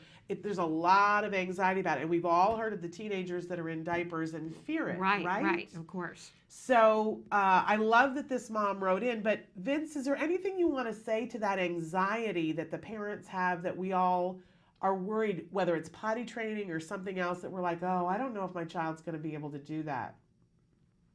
Well, and I think you hit the nail on the head with that one, in that anxiety is a natural anxiety, right? It's a natural anxiety that we have for all of us have for our children. You know, will they be able to achieve certain goals? Would they be able to achieve certain developmental steps as other children have? So I think that some of that anxiety is very natural, but I do think that, again, you're in the hands of professionals that can work with this, that have done this successfully, that really know you know, the steps and procedures to be able to make this successful, and being able to collaborate and be a part of that and really understand the systems and the protocols and things that the supervisor or the team will be putting in place, and then being actively a part of that, I think goes a long way. Our anxieties go down not only when we have knowledge of it, but then are participating in the process as well, because then they're going to feel that they're a part of the solution. Okay, that's very good advice. Good advice. Vince, you're always so wonderful. Yes. Always so wonderful. We just like to, wouldn't you like to shrink him and put him in your pocket and take him everywhere? Would. Yeah, he'd be a great anxiety reducer for many different things. Does your wife feel that way about you too, Vince? No, I just create anxiety with her. I don't believe that for a moment. Your wife is a lovely woman, all right, well, and thanks, I don't believe it. Thanks for being with us today, Vince, and answering these questions. We really appreciate it. No problem. Have a great rest of the month, ladies. You too. Take care. Wonderful. Don't we love him? We're going to come back and do In the News? Yes, we've got a lot of In the News. Yeah, we've so got some good with stories. Us. Okay.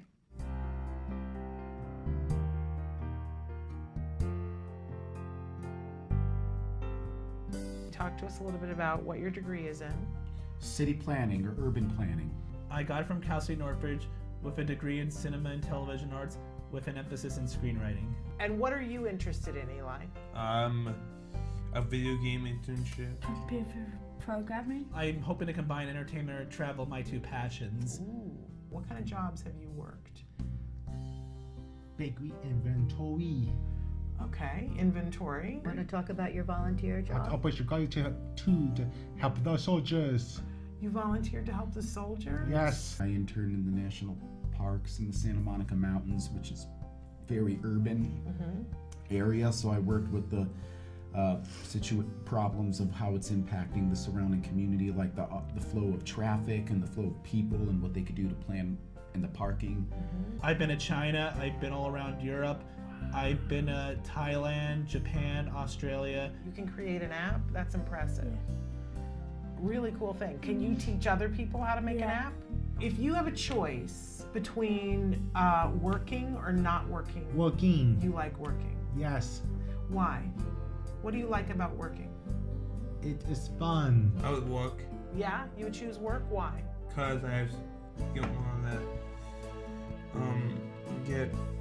Get paid and enjoy it, and want to make sure I have enough money so I can save it. Why do you need to have a full-time job?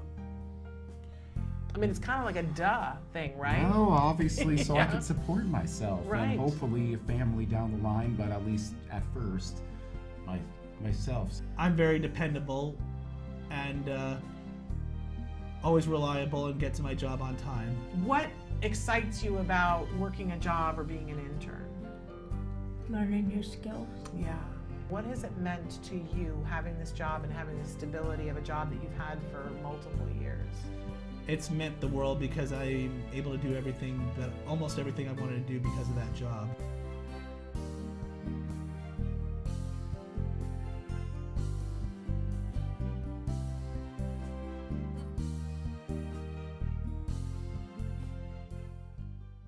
And we're back with Let's Talk Autism, and we have some great stories in the news today. I wanted Some to actually just- very encouraging ones. Yes, but I want to just briefly touch on, I know we're all sick to death sick of hearing about children being separated from their parents. Immigrant children. Yes, and being put in facilities where there's a lot of discussion. There's a friend of the show who's trying to go to one of those and take donations. Everybody's talking about what can we do. And one of the things that I'm not hearing talked about is that statistically, a significant portion of those children are on the autism spectrum. Right, and they're being isolated from their parents, and they're not getting any treatment, they're not getting any attention. And the fact that, I mean, it's horrifying to me on so many different levels. And I know that there are people probably who are watching, certainly, people in my realm of friends that are saying this isn't happening, that it's all a lie, that the children aren't being put into cages. And yet there's so much evidence to the contrary. I don't completely understand that. There are people who are saying, well, this law was created that's been debunked a million times, but even if that's where you're coming from, it's still happening. So we need to do something about it, whoever started it. It's not, for me, it's not, who did it, let's fix it. Who's going to fix it? That's what I want to know. And it needs an urgent fix. It needs an urgent fix. I keep going back to my days of being in college in an abnormal psychology class. There were two particular things that we studied that come to mind with this particular thing that's happening. The first one is the theory of the perfect world, that we all like to think that the world is perfect. And so if something happens that's terrible, we like to look at it and figure out how that wouldn't happen to us. It's why you see people saying, well, that woman dressed that way and when she was raped, and so I wouldn't have dressed that way, so it wouldn't have happened to me. It's a way that we compartmentalize to comfort ourselves. We all need to be aware of the fact that we all do that.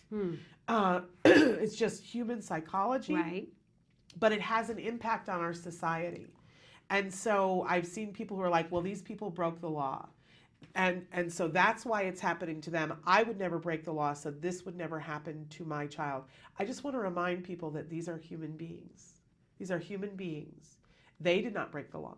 And we need to help these children. And some of them are our kids. And these children are being separated. Families, like brothers and sisters, are being put in separate holding facilities. And they're telling the workers that they cannot have physical contact with them. And the other thing that we learned in abnormal psychology is that if you take children and you house them all together and you give them no physical love, their brains don't develop. Well, we've seen that happen in orphanages, in Russia and China, where It's the children horrifying. don't develop. It's cruel. And normally. the things that then happen to those children, they become inappropriate. Right.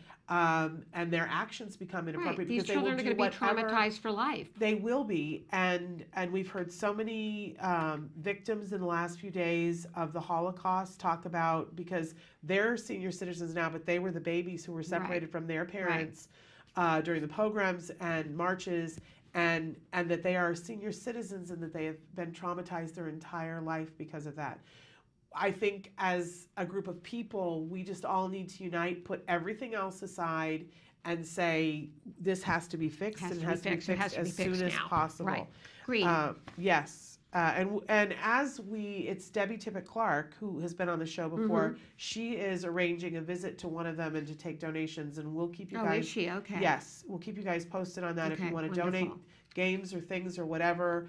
I know Michael Moore has suggested that we all find the nearest attention, gather hands together, and stand in a circle around it to show our protest. I've been trying to figure out what the closest one is to us to see if that's something that I can go and do myself. Honestly, there is at least one facility where that has taken place, And the workers were upset and complained and said, you're preventing us from being with our families because we can't get through to go be with our families. The irony is what irony disturbing. is there in that? Okay, so some of the other news. Shall we start with something good? Let's start this Palate wonderful cleanse? story about the autistic boy who was normally nonverbal. He received a standing ovation after speaking at his graduation ceremony at Plano Senior High in Texas on June 9th. Now, if anybody, this was all over the internet. Yeah, And everybody it was a got wonderful chance to see story. this. Most people were very surprised, most of his fellow students, because he doesn't normally speak. And he took the mic and addressed his fellow graduates. And he said to do what is the unexpected was sort of the focus of his speech. And while many had seen him in the hallways, he was largely in special needs classes. Most didn't know him, but his mother, when there was a notice inviting seniors to audition for a speech for graduation, his mother urged that he do it, and he did, and he was so excited about it, practiced for weeks on end, and then delivered this speech, and it was really, he said, unexpected, this is what I want you to remember, unexpected. I love it. There's a big push right now that always before it used to be that there was a valedictorian and a salutatorian, and those were the speeches at graduation. And a lot of times those aren't the people who would give the best speeches. Right. Certainly they earned it. Right. But they weren't the people who wanted to give speeches or gave the best speech. I love that now some schools are saying, yes, we have the valedictorian, and we're auditioning people who want to be speakers, because it allows for this kind of thing for somebody who wouldn't normally have been able to speak at graduation to speak and put something out there that was life-changing for the people there and for the world that we all got to. So congratulations to him, to Seth Scott, and to his mom and his brother for making that happen, and to the school for helping to foster that. Really wonderful thing. Okay, and maybe you've heard about that the largest grant ever for research in autism has been awarded, that there are now 48 universities and research institutes, including Trinity College Dublin, that will take part in the trials and the study. It's an amazing amount of money. I don't know. It's in pounds here. It's 115 million pounds. What does that work into dollars? It's got to be like 200 and some odd million dollars, doesn't it? But really an amazing thing. I can't wait to see what comes out of it. Love that it's not just one entity that's getting the money. 48 universities and research institutions. So we're going to look forward to seeing what comes out of that. Right. We know that research dollars make a huge difference. And Trinity aims to find biomarkers that can help identify specific biological pathways involved in brain development. That's what they're very excited about that. And then I thought this was really interesting because we have a lot of arguments that will come, so many arguments on this. About diet and autism, right? Some studies that say it makes no difference, but this is a study out of Arizona State University.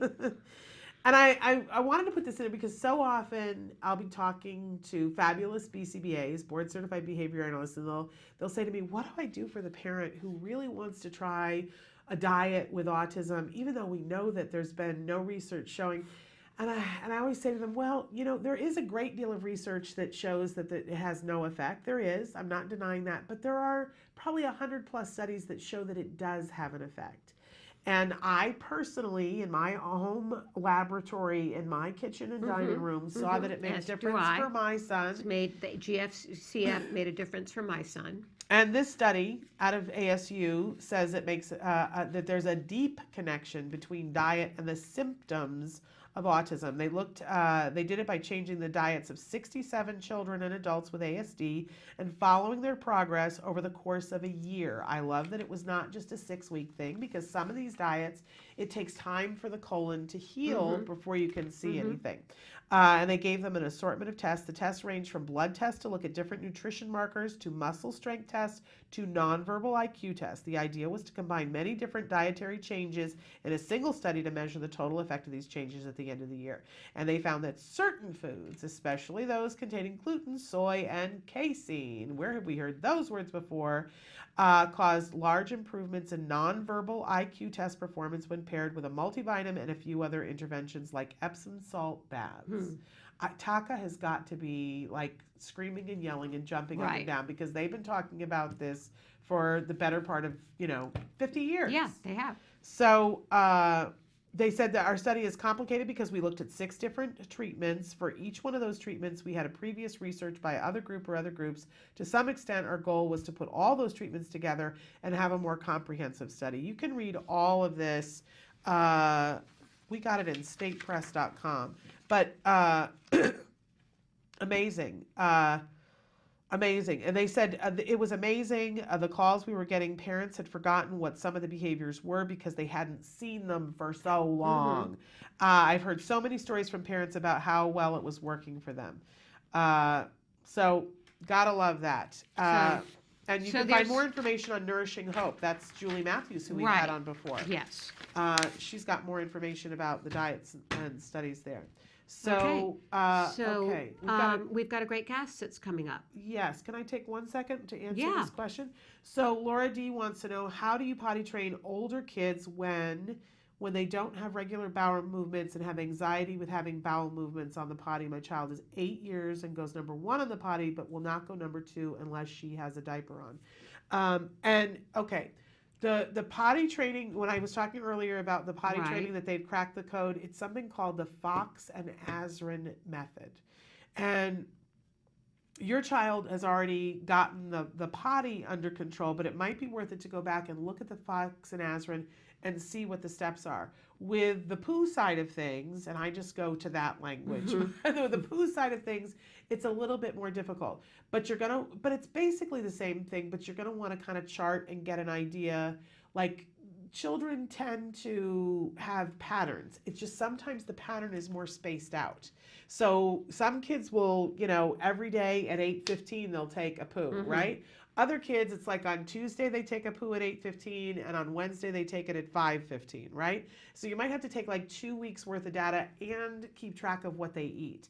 With some kids that, like, if they eat a pear, for instance, an hour and a half later they have a poo. I don't know what the thing is. I always heard about prunes. I'd never heard about pears. But so keep a food diary and keep a poo diary. But the biggest thing is a reinforcer. If there's, like, pick what is the biggest reinforcer for her in the world.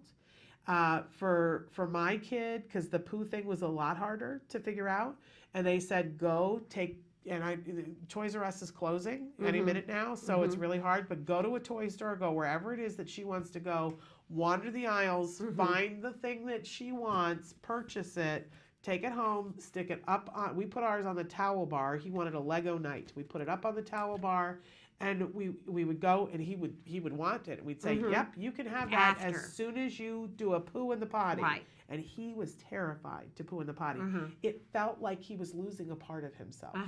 And that was like, it's horrifying. Now, it's was this done when he was under ABA therapy, doing ABA therapy? He was doing ABA therapy. Okay. And he was significantly younger, but it's the same no matter what age. You say to her, this thing you can have once you take a poo in the potty. And she takes a poo in the potty. And if she's really afraid of the toilet, get her a potty seat. And they have older potty seats. They have adult potty seats, right? So that it doesn't have to splash. Maybe it's the splash. Maybe it's the flushing. Who knows but she's concerned about the toilet. You can take it off, but get her to do it not in the diaper. And when and it's no discussion. It's just, you get the thing when you do it. And don't egg her on and say, you can have it. Just like, you can have that when you do that. End of discussion. But the second that she does it, it's got to be something that's worth it to her. The second that she does it, you give her the thing for the rest of the day. It's hers for the rest of the day. Then she goes to bed at night. You take it away. It goes, when she goes to sleep, okay. The thing goes away. It goes back up on the shelf. And the next day, oh, there it is up on the shelf. As soon as you take a poo today, you get to have it. Okay. My son, it was like his full-time job. He was going to take a poo so that he could have that night. But it's got to be the thing that they super duper want. Right. If it's not reinforcing enough, they'll be like, I don't want that. Okay. Well, I'll live without that. Right. I've learned to live with disappointment, right? Right. But honestly, if it's not a tangible thing, I've heard of parents that were trying to get their kid to swallow a pill. And they said, when you swallow the pill, we will leave and go to Disneyland. and their kid swallowed the pill and they were in the middle of something. It was a Mhm. work day and they were Mhm. like, we're going to Disneyland right now. Whatever it is that you promise, it's got to Make be sure you follow through on it. right then. If it's that she Right. wants to go to get an ice cream cone, you got to go right then. Right. She poos, you're in the car getting the ice cream Right. cone. Or you have it in the freezer, whatever it is. Okay. But you'll see that will get it done. If Okay. she's already got one, she can do the two too. Okay. And you can too. All right. All right, we're going to take a So break. now we're going to take a break, and when we come back, we're going to be with Dr. Kathy Marshak, who Yes. wrote Life with a Partner or Spouse with Asperger's Syndrome, Going Over the Edge, Practical Steps to Saving You and Your Relationship. Fascinating book, so can't wait to have her All right, on. stick with us.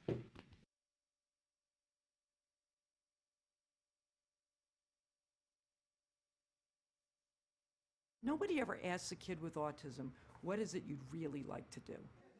At this school, we ask the kids, what is your goal? What is your dream?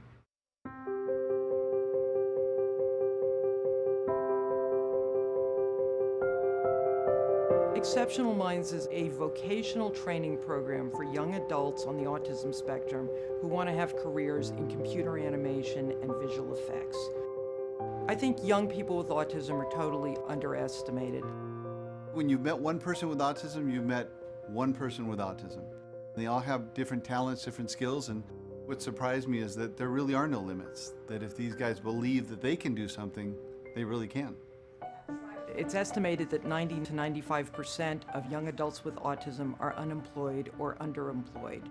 A lot of young adults still live at home. A lot of them suffer from depression and are very isolated from the rest of the world, and the opportunities for them are very limited.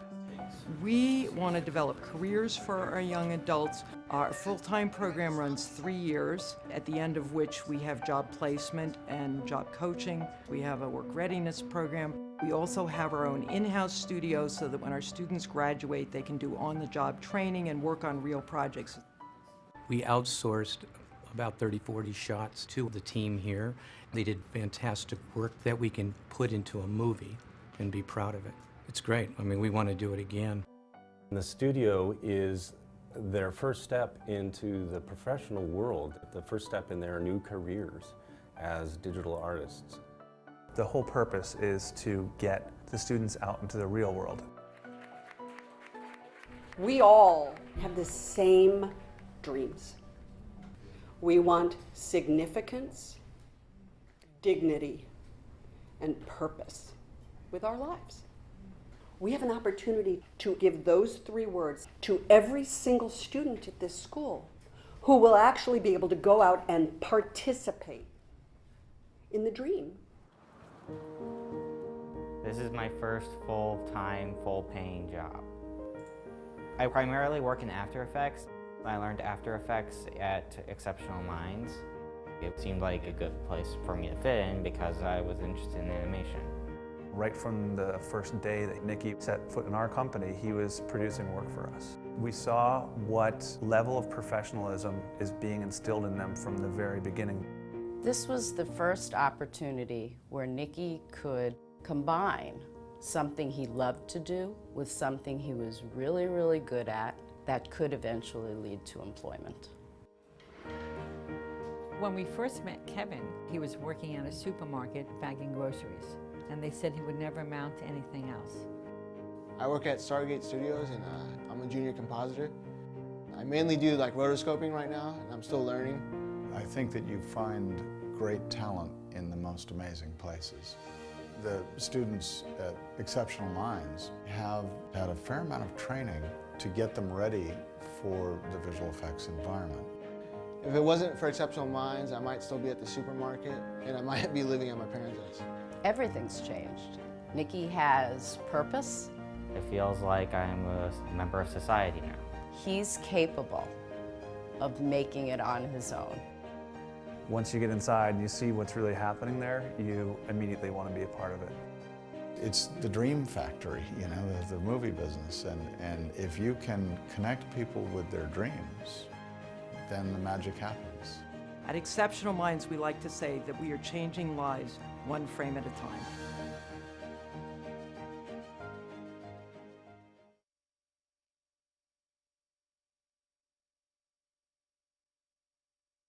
And welcome back. And we are now joined by Dr. Kathy Marshak, PhD, who is a licensed psychologist. And she is the author of a fascinating book called Life with a Partner or Spouse with Asperger's Syndrome, Going Over the Edge, Practical Steps to Saving You and Your Relationship. Dr. Marshak, welcome to the show. Thank you very much. I'm happy to be here. Yeah, it's good to have you. Thrilled to have you. We both enjoyed your book and loved different things about it. Yes. I love the way you took actual case studies. Tell us about that. Did you take people from your practice and you utilize their stories as part of this book? Yes, I did. As a matter of fact, obviously I want to protect people's privacy, so I might have changed some data in the story to make sure that nobody was, their privacy was invaded. But yes, these are real stories, people that I work with, even people in my own personal life. And as we were talking about earlier, I do have family members on the spectrum. Yes, tell us about that, your family members on the spectrum. Well, the first one for me to recognize was my daughter, and I was trying to figure out, this is kind of what got me into this field, is I'm a psychologist, but that doesn't mean I know anything about autism.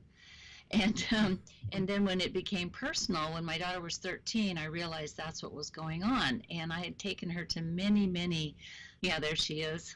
Oh, okay. I'd taken her to lots of people for asking for what to do, but nobody could identify what it was. And when I finally said, I think this might be Asperger's at the time, high functioning autism, then I started getting some traction. And then I figured out that my mother probably was on the spectrum, as were a number of relatives prior to anybody being able to diagnose them. How interesting is that? So that must have given you enormous empathy for some of the people that you were working with, having come from this background and having personal experience. It really woke me up. It really woke me up to what was going on. And, I was obviously late as a parent, finding out that my daughter was at 13, that fit, and then doing my best to read things and talk to people and try to figure out what I could do to, make up for lost time. Well, what I love is that what that has led to is you writing so eloquently, and this is not the only book, but you write not for the individuals so much on the spectrum, but for the neurotypical people in their lives, to give them a roadmap to be able to understand what's happening when things don't work, when communication doesn't work, and to find ways to maintain the relationship through that issue, which I think is powerful. Yeah, I'm often telling people that I'm not an expert on autism by any means. I'm an expert on living with autistic family members and, breaking down the myths and the barriers and the crazy stuff that goes on. One of the reasons that people write to me when they read that book is they say, how did you know I was living with this? And it's primarily the loneliness. It's the trying to connect and communicate and break through to somebody you care deeply for, and it just isn't working. Absolutely. Now, you love the case studies. I like those too, but I'll tell you, my favorite part of this book is that at the end of each chapter, you have a section called Lessons Learned. And it's sort of the Reader's Digest, like I kind of want them on flashcards to take with me, because it's some of the best advice for any relationship. No matter who the relationship is between. They're really fabulous guideposts that a lot of us probably either take for granted sometimes, but they would be a great thing for a couple to talk through and have discussion tips with. Really powerful stuff. There's one chapter in here in particular where you talk about sex and say sex is not a commodity. I wanted to find what the title of it was. And as I'm reading through these lessons learned, there's, I don't know if you saw, it was an award-winning film this last year, won at Sundance, a documentary called Dina, about a woman on the spectrum who recently got married. I want to send this to her. Both people who got married are on the spectrum, but I want to send your book to her, because it would help them so much. Are you familiar with the film? I'm not familiar with the film, but I certainly have had a number of people, spectrum people, ask me about things like this because both your what I write about is this connecting piece, their struggle with the connecting, whether it's sex or love or teaching your child something. We just take for granted, neurotypicals or non-spectrum people take for granted that the first step is connecting, but that's not always the case. Yeah. Sometimes the connecting has to look a lot different if you're going to reach that person. Right. If that makes sense. It totally makes sense. You take the point of view of the neurotypical spouse or parent in Yes. each of these case studies. Is that correct? I do. I think it's a part of the puzzle that hasn't been addressed very much. You know, the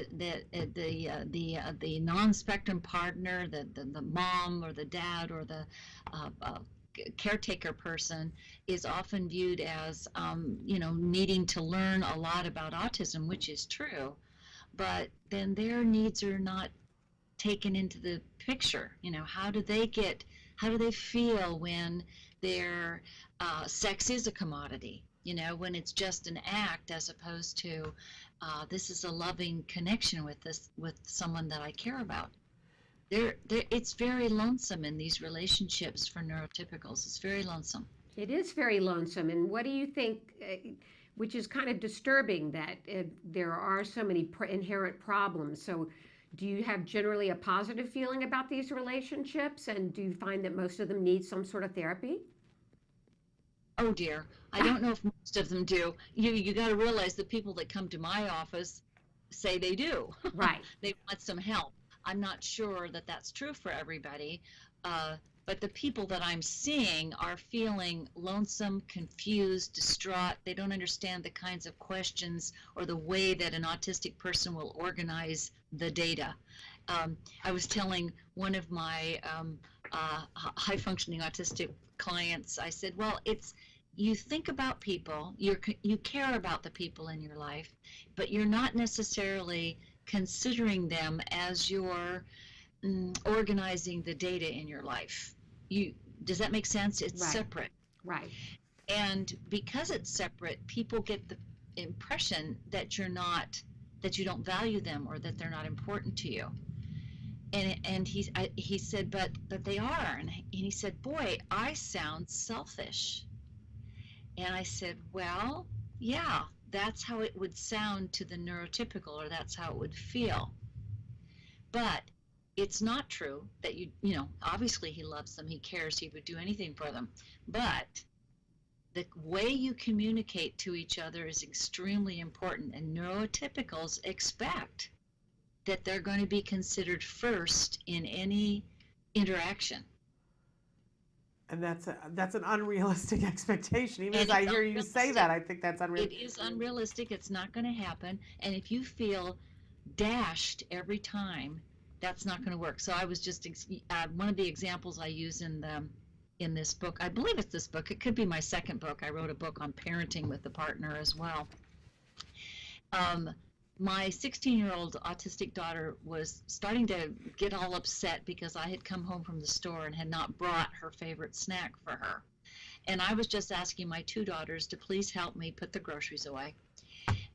And she was just saying, I can't believe you I don't think I can handle it. You didn't bring this food that I was expecting. So I said to her, you know, why don't you go to your room and listen to some music for a while? And Phoebe and I'll put the groceries away. And Bianca said, I don't think that's going to work. And I said, well, give it a try. Just go see. You love music. Go to your room. When you feel better and you want to come back, you come back, but go ahead. So my younger daughter, who's not autistic, she says, Mom, that's not fair. Of course, she's 14. She's going to have to help with the groceries. I'm sorry, I'm freezing up there. Yeah. At any rate, we can still hear you back. I'm coming back. I'm still here. Yes. But at any rate, Bianca went down to her room. She did what I asked her to do. That might calm her down. And Phoebe was going on. Oh, and now we lost her entirely. Let's see if we can get her back, because I Okay. really wanted to talk about radiant empathy. Okay, right. Which she really thinks is important. And I also want to say, too, one of the things that I love about her book is that on a regular basis, she encourages people, if this is happening, it's time to seek professional help. Right. And that's always a thing that's beneficial, which I think is so responsible. Have we got Okay. her back? Got her Is back? Kathy back with us? Oh, you're No, back. no, that's okay. okay. Great. While you were gone, I was just saying that you, many times in the book, you will state specifically, if this is happening or if you're having a problem with this, please seek out professional help. And I just thought that was so responsible. And when you're done with your story, we lost her again. Okay, we lost her again. That may be the death Maybe the knell for last that. time. Well, let's talk about, we can get her books on Amazon. Yeah, and she has many books, and so she was just mentoring. Oh, there's her website for you guys to see. kmarshack.com. And She also has a meetup group, which is fabulous. a meetup website. Which is absolutely fabulous. That's for But so- neurotypical adults with a spouse, partner, sibling, parent, or grown child who has Asperger's syndrome. You just have to love that. You can get the book on Amazon, of course, but it is put out by aapcpublishing.net. And as we said, she's got other books as well. Really, really good manual. If you're having difficulties in your relationship, whether one or both of you are on the autism spectrum, I highly recommend. Don't you, Nancy? Yes, I do. Great tips and advice. We're so sorry that we I lost know. Kathy, and I wanted to hear the end of that story. No, I am back. Oh, I'm she's back. back. You're She's back. back. It's like a Hold on, phoenix. I'll be here. Okay. Finish So the that's story thing for us. about radiant empathy. Did you want me to talk about that? I do, but I want to hear the end The- of the the story end of about the your story daughter about your going daughter. away. So I believe in being honest, and so with my daughter, my younger daughter, when she was complaining, I said, Phoebe, would you want to have the problems your sister has? Oh yeah. And she looked at me and she said, no, and she stopped arguing. I said, it's better that we give her a break. So the problem is, of course, parents with the neurotypical child are saying, how come that child isn't getting the same break? Yeah. But she does. Phoebe has friends. Phoebe played soccer. Phoebe didn't have the trouble in school that her big sister did. Yeah, Mhm. But there's no parenting comparison. two different children is not so easy to do. No, I Not can No. imagine. Not at all. So now we've just got a couple of minutes left. Talk to us about radiant empathy. This is great. This is in my last book, which doesn't have a positive title. It's called When Empathy Fails, How to Stop Those Hell-Bent on Destroying You. And it sounds like a terrible thing. But what I keep going toward is the way to deal with if it's an autistic person or if it's somebody else who has an empathy disorder, if you build up your ability to be empathic, if you take good care of yourself, if your boundaries are clear, if you can say no when somebody really is not, being kind to you, not taking care of your, not being respectful of you, there's a lot of things that go into being a radiantly empathetic person. I'm sorry, I'm stumbling. I'm trying to rush here. There's a lot of things that go into that, but I think that's healing. I think that makes it possible to deal with people who have trouble connecting. Autistic people do have trouble connecting. They don't recognize the signals, but generally their heart's in the right place, just like when I asked my daughter to go downstairs and listen to music. She didn't want to have a meltdown. She didn't want to be difficult, but she knew she wasn't able to manage her feelings right then. So if you have radiant empathy, you get that. You give the other person that break, and then you step back and recognize all the love that's coming into your life in these relationships. But it's a lot of work.